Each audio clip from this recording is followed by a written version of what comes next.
Arrancamos un nuevo año en el que la política va a estar en el centro de la escena en el contexto del rebrote pandémico que está en curso, de una dudosa recuperación de la economía y de un gobierno cuya debilidad se profundiza a diario. Y eso es así porque el año 2022 será obviamente las vísperas del año electoral en el que se estarán escogiendo las autoridades nacionales para el periodo 23-28.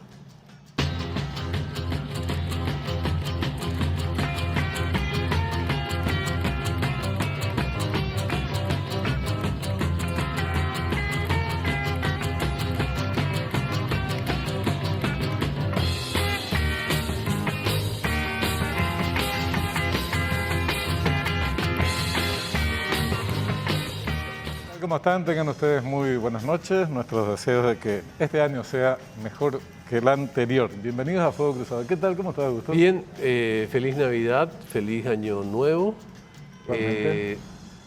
y casi felices Reyes ya también, ¿verdad? Bueno. Empezamos la edición, la primera edición de este año de Fuego Cruzado y este es el reconocimiento de campo.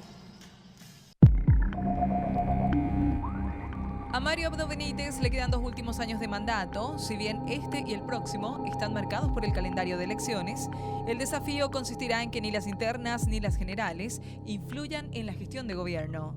Si bien los anteriores 2 años la crisis sanitaria fue la protagonista por la pandemia, que indefectiblemente influyó en la situación económica, son varios los analistas que coinciden en que algunos cambios en el gabinete podrían ofrecer cierto dinamismo. La ciudadanía insiste en que la atención debe centrarse en la generación de empleos y en lo que refiere a la revisión del anexo C de Itaipú, que continúa entre los pendientes del 2021. Las campañas electorales por lo general se caracterizan en un listado de promesas que después no se cumplen. De nosotros, de la ciudadanía, depende que les reclamemos a los candidatos cuáles son sus respuestas políticas concretas frente a los problemas más agudos que existen en nuestro país, Augusto. Sí, señor.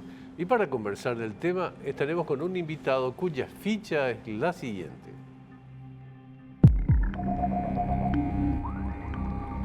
Horacio Galeano Perrone.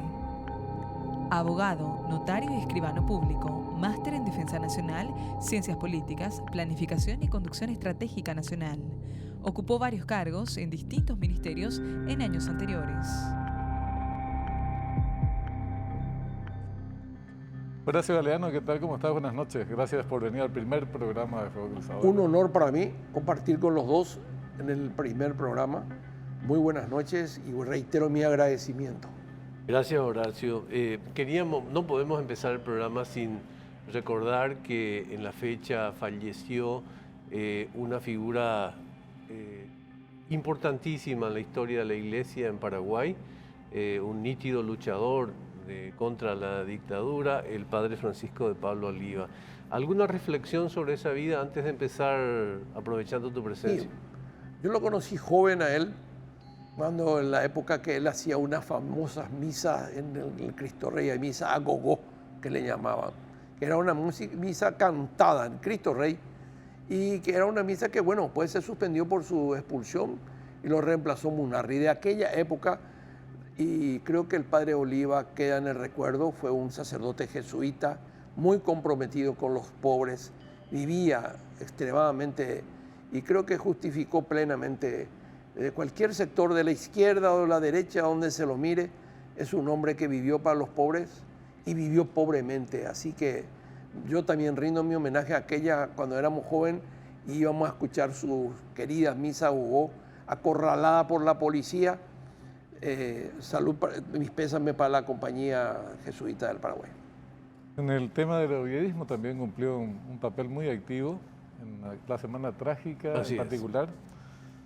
Bueno, Horacio, una primera reflexión que es el contexto nacional que se desarrolla esta campaña electoral, que en realidad ya está lanzada desde hace algunos meses en nuestro país de manera muy tempranera. Muy compleja la situación que se presenta en nuestro país en este 2022. Con una campaña electoral de por medio, ¿verdad? ¿Cuál es la pregunta? No, te pido una reflexión más que una... yo creo que ¿Cómo ves el escenario? Yo creo que ahí se tiene un adelanto de lo que está pasando. Se sabe que en la interna colorada van a ser, vamos a poner número nomás, ¿verdad? El grupo 1 tiene ventaja sobre el grupo 2. La oposición tiene un trabajo que hacer, que es la concertación, porque ese va a ser el único camino que va a poder hacer la unidad del partido, del candidato de la concertación. No está todo dicho, van a pasar mucha agua bajo el puente, de manera que me parece que la campaña es prematura, pero los resultados creo que también van a ser prematuros si nosotros empezamos a decir lo que va a ocurrir en Paraguay. Va a ser una lucha bastante interesante, donde va a haber muchas cosas que comentar y después se van cambiando, ¿verdad? Va a tener muchos cambios todavía. Esto no se puede anticipar. Si hacemos la fotografía hoy, tenemos el resultado. Si la fotografía lo hacemos en el tiempo y en el momento, como le decía alguien, ¿verdad? Vos podés tener la preferencia de los votos, ¿verdad?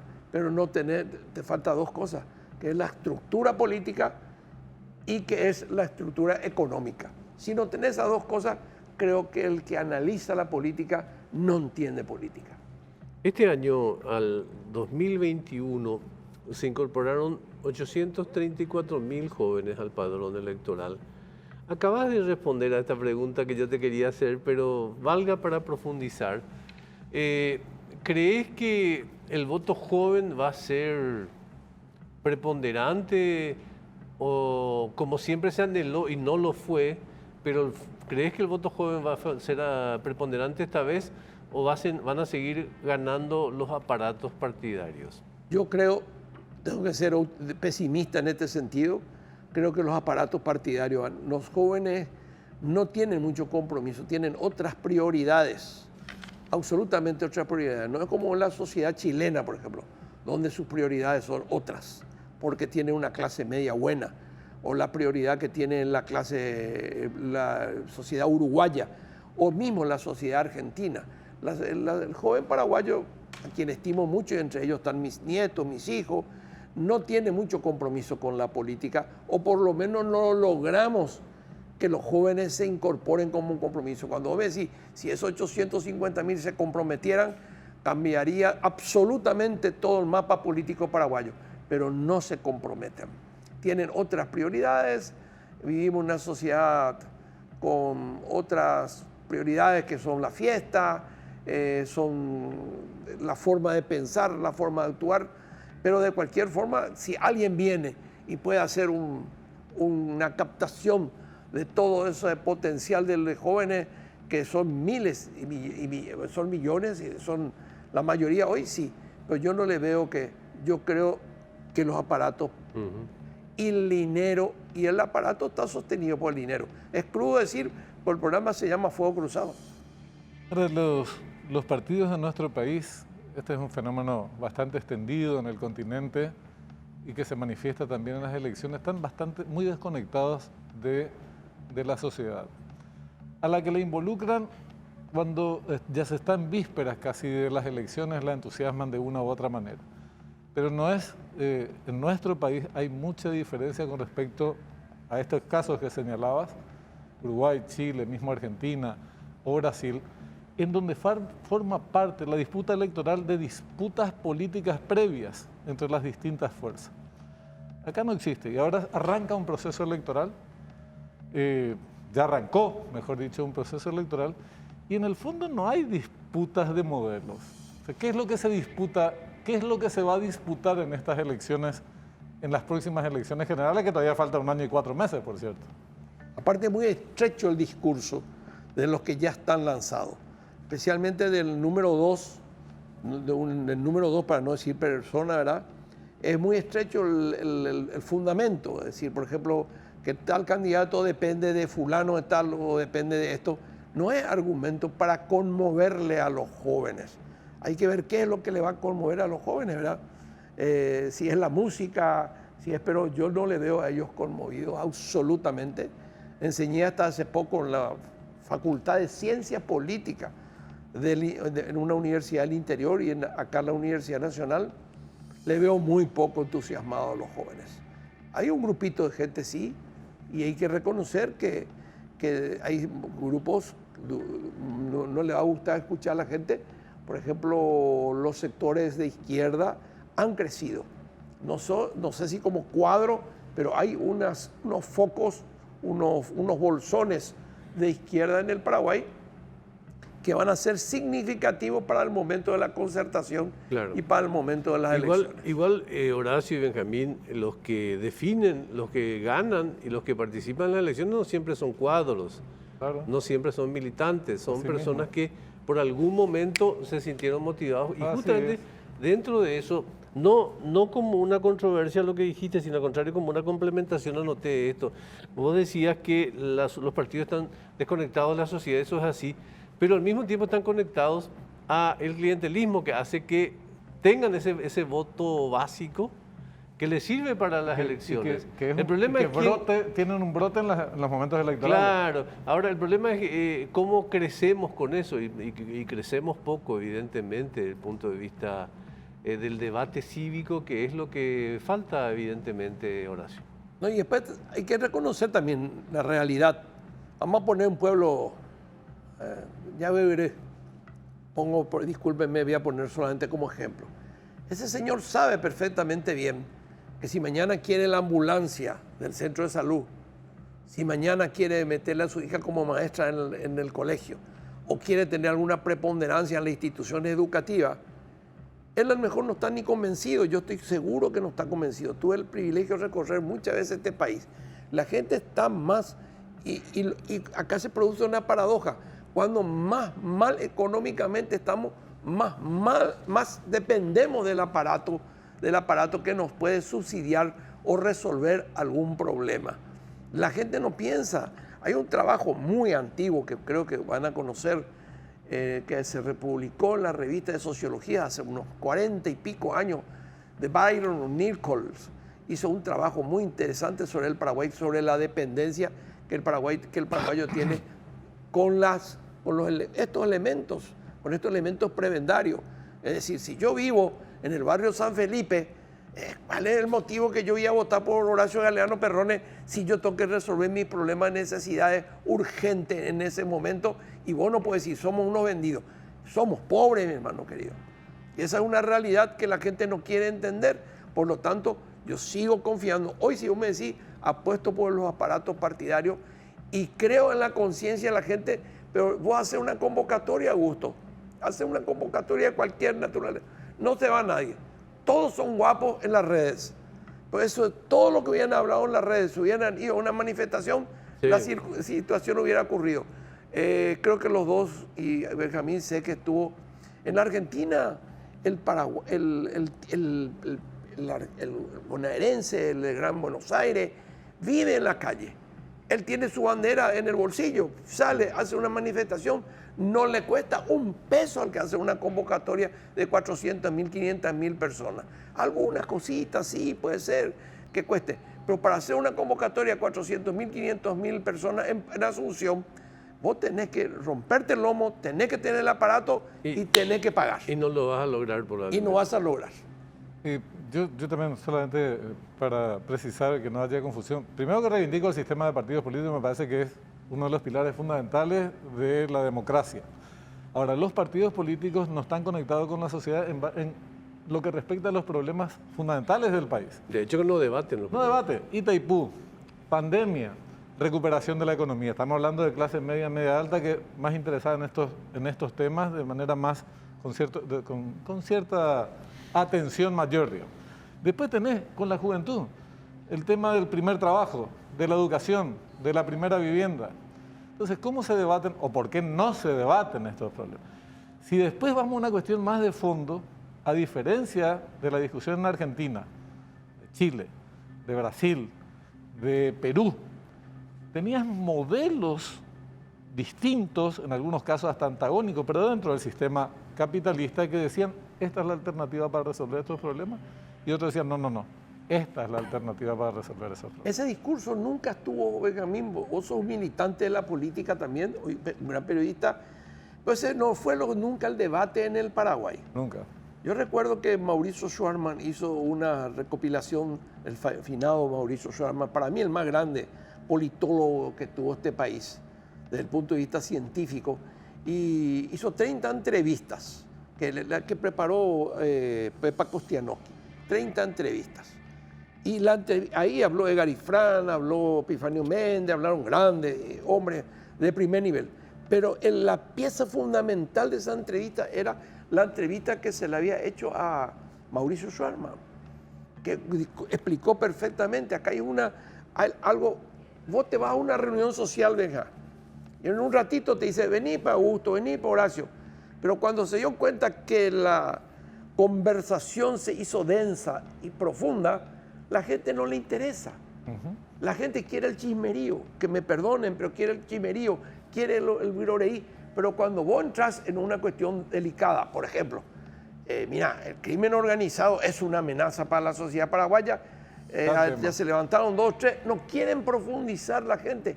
Y no solamente no quieren profundizar en política, no quieren profundizar en nada, ni siquiera en el tema de la iglesia quieren profundizar. Imagínate, ni en el tema de la iglesia. Y yo confieso ser hombre católico, apostólico, romano, pero la Iglesia Católica, por ejemplo, en este momento tiene 4 o 5 diócesis, 4 o 5 obispados sin vacante, y la Iglesia habla en Cacupé, habla aquí, habla allá, pero no resuelve tampoco su problema.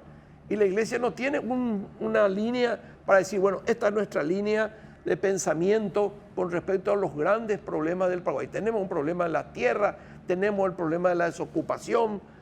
Un gobierno, cualquier gobierno, con el mal manejo de la pandemia, tenía que haber dejado el gobierno. Y yo suelo decir que Honor Colorado le salvó nomás, porque con el mal manejo de la pandemia puede haber costado las elecciones municipales a lo largo y ancho del territorio nacional. La gente no entiende que eso es culpa de nadie. Claro. Dividimos, separamos demasiado nosotros los paraguayos. Horacio, esta es una charla de café, por lo tanto, café nomás no hay. Lo único que le falta. Le falta el café. Sí, por lo tanto vamos de un tema a otro a veces. Fabiola es la culpable. Quiero valerme de tu condición de exministro de Educación en un par de ocasiones.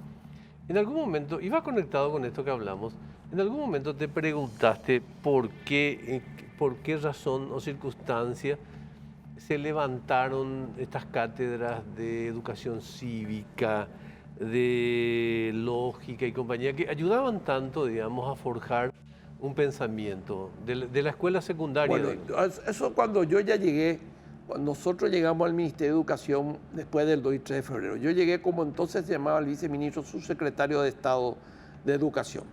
Y lógicamente no nos pudimos desprender de todo el equipo, vamos a decir, militante, combatiente, tronistas, porque eran los únicos que conocían el Ministerio de Educación. Para salvar esta situación creamos el Consejo Nacional de la Reforma Educativa, que le trajimos a 10, 15 célebres personas para justificar un poco políticamente esa situación, ¿verdad? Pero hay una pregunta que una vez un grupo de industriales, de empresarios, me invitaron hace mucho ya, a los 4 o 5 años, y me preguntaron por qué está tan mal la educación. Y la pregunta fue, ¿cuándo estuvo bien la educación? Si me pueden contestar históricamente, enseñé historia de la educación en maestrías y doctorado, y yo no recuerdo que estuvo bien la educación en algún momento. Que esa educación en el momento salieron grandes médicos o salieron grandes abogados, pero no era porque la universidad, porque ¿dónde está Fulgencio Remoreno? ¿Dónde está Blas Garay? ¿Dónde está Ignacio Apane? ¿Dónde está Juan León Mallorquín? Y bueno, es otra época, otro tiempo, pero nosotros tenemos una cantidad inmensa. No te olvides que nosotros recién en el 40 tuvimos facultad de odontología. Fuimos a la guerra del Chaco sin odontólogo egresado en Paraguay. Nosotros creamos la escuela de enfermería en la Fuerza Armada, que fue una de las primeras escuelas, porque no teníamos los suficientes médicos para cubrir las necesidades que exigía la guerra. Así es. Entonces voy a hacer un análisis histórico. Ahora respondo a tu pregunta. Yo enloquecido con el programa de antes. Nosotros, y más, fui rector de una universidad y se creó la carrera de medicina, y los estudiantes llegaban sin saber anatomía, que nosotros dominábamos, biología, ¿verdad? Biología, zoología, todas esas disciplinas. Y en el área de derecho, la primera parte de instrucción cívica, educación cívica y moral, que era la primera parte de toda una revista de sociología, y la segunda parte era principios generales del derecho, que la gente que cuando entraba en primer curso de derecho sabía. Hoy, por ejemplo, la gente repite cosas erradas. Dice, por ejemplo, la ley no es retroactiva. Repiten, ¿verdad? Y había una formación, yo estoy de acuerdo contigo, Augusto, de que aquel programa que nos trae mucha nostalgia y muchos recuerdos, era un programa mucho más completo. Como aquella anécdota del estudiante de Derecho que creía que Vélez Sarsfield era un compañero suyo un día voy a contar esa anécdota. Hacemos una pausa. Bueno, algunos creen que Ignacio Arpane es solamente el nombre de un centro de estudiantes. Así mismo. Y son dirigentes. Así mismo. Volvemos después de la pausa, ¿les parece? ¿Cómo no?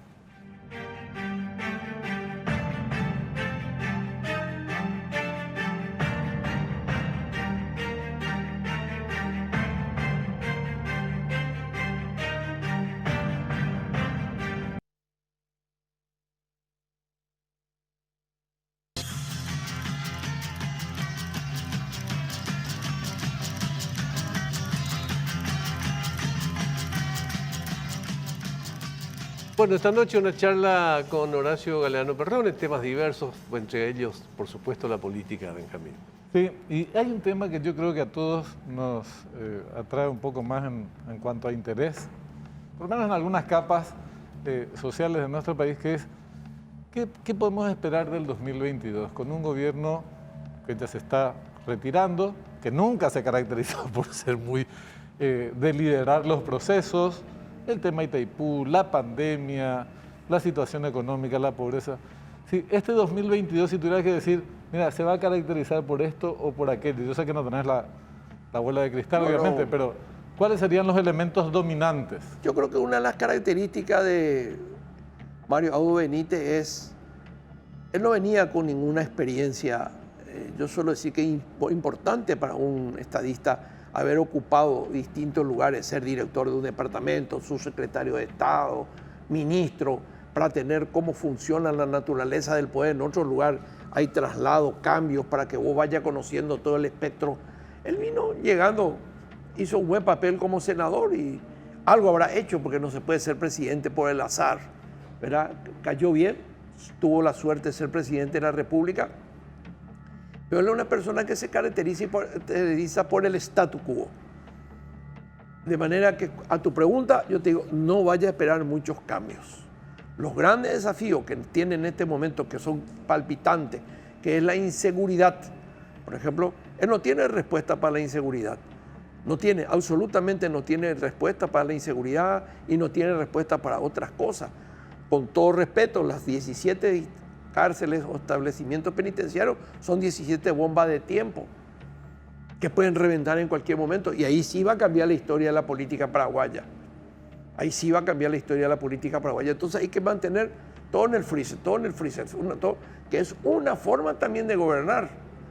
Pero cuando vengan las elecciones internas del Partido Colorado, él se va a sentir obligado a modificar su gabinete para, ahí cabía tocar nombre, para poder enfrentarle a Santiago Peña. Él va a tener que no va a poder con ciertos ministros funcionar, porque no son funcionales para una campaña. Y ahí viene el cambio que tiene todos los gobiernos colorados. Lo hizo Nicanor, a última hora modificó, puso ministros para ver si podían traerle más votos, etcétera, etcétera. Y va a tener que modificar por imperio de esa necesidad, pero no porque él es un hombre de transformación. Él lo va con mesura, y creo que las pocas cosas que vemos como buenas son producto del marketing. Él es un marketinero, una persona que usa mucho el marketing. Y el marketing es muy peligroso.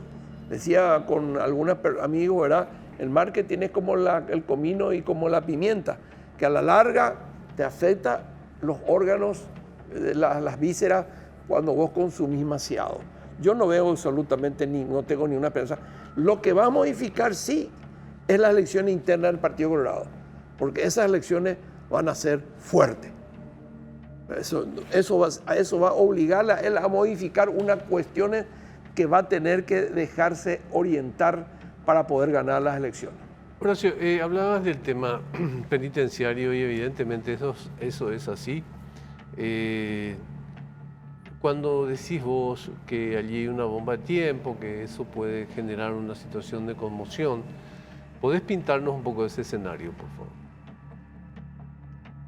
Bueno, en este momento las cárceles, los establecimientos penitenciarios están manejados por 3 organizaciones. Primero, el primer Comando Capital, que es el más grande. El Comando Vermelho no tiene la preponderancia que tiene el primer Comando Capital. Pero el Rotela, sí, el clan Rotela, son los que manejan. Es decir, vos tenés que crear, esos son corralones, no son lugares de transformación ni de cambio, etcétera, etcétera. En la medida que el director pueda armonizar los intereses, las distintas variantes que existen en cada establecimiento penal, yo visito, de manera que yo vivo en la profesión y sé perfectamente bien que si tal o tales condiciones, y siempre hay el caciquismo que vos no puedes evitar dentro de la cárcel. Me omito nombres en el pasado y omito nombres en el presente. Pero había una persona que estaba en el reclusorio de Tacubú y generaba muchos recursos, medicamentos, comida, trabajo, era una especie, hasta que un día fue trasladado a la agrupación especializada y se produjo una cantidad de problemas, porque el caciquismo y el que tiene los recursos tiene el manejo de la vida interna de la penitenciaría, donde los guardias cárceles son apenas los que cuidan el perímetro de las cárceles, pero las cárceles adentro están manejadas por las organizaciones. Eso es categórico y no puede discutir nadie. En el Paraguay no puede discutir nadie que está manejado por los clanes. Don Horacio Galano Perrone, le agradecemos mucho el tiempo esta noche, ¿sí? Gracias a ustedes por la distinción de abrir este programa Fuego Cruzado con mi humilde persona. Muchas gracias. Gracias. Y después vamos a profundizar cuáles son los impactos, si los hubiere, si los tuviere, de algunos fenómenos importantes o hechos importantes, como por ejemplo Itaipú, que se va a definir en poco tiempo. La pandemia. O mismo el desarrollo de la pandemia, exactamente. Así mismo. Bueno, seguiremos conversando, el año apenas empieza, nos vemos mañana nuevamente, siempre a las 21. Continúen ahí, ya llega enseguida cuenta final.